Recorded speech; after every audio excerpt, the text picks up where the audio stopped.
Today I have an Apple Watch and I'm going to show you how to turn on the water lock feature as well as how to turn off the water lock feature. If you're not familiar with the water lock feature, Apple has a feature built into this Apple Watch which allows you to turn on the water lock.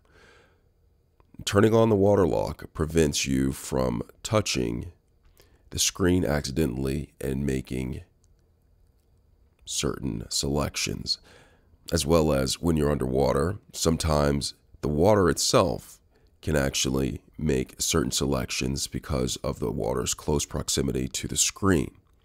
Now with the water lock feature on, you won't have to worry about that.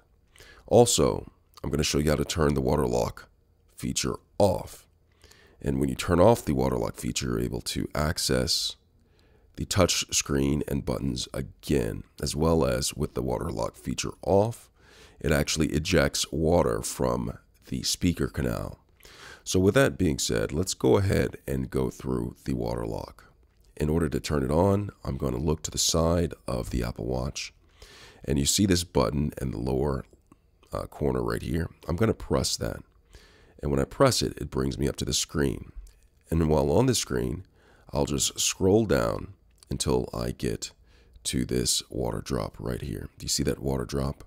I'm going to tap that, and the water lock feature is on. Now look, watch this. I cannot touch the screen. If I touch the buttons, this comes up right here. It says press. It says press and hold down. Oh, I couldn't read it that fast. Press and hold crown to turn off water lock. Okay, so in order to get out of water lock to where I can actually touch the screen and use the buttons. Oh, I didn't mean to go to workout. Let me get out of that. All right, in order to get out of the water lock feature, see, I can't even press anything on the screen even though I press that button. I have to go press and hold down the crown to turn off water lock. And so in order to do that, I'm going to do just that.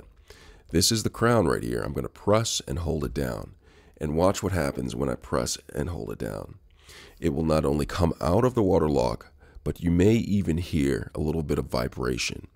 And that what that vibration is doing is ejecting water from the speaker canal so I can hear through the speakers a little bit better without it being waterlogged. So let's go ahead and do that. So I'm going to press and hold down this crown. So let me go ahead and do that. Press, hold it down. You hear that? That was water being ejected from that. And when I'm done with all of that, the water is off and I can go get out of all of this stuff that I accidentally got into. But that is how you turn on the water lock feature, and also how to turn off the water lock feature. Very useful tool to have. I hope this video was helpful. Thanks a lot for watching this video on Apple Watch. No pun intended.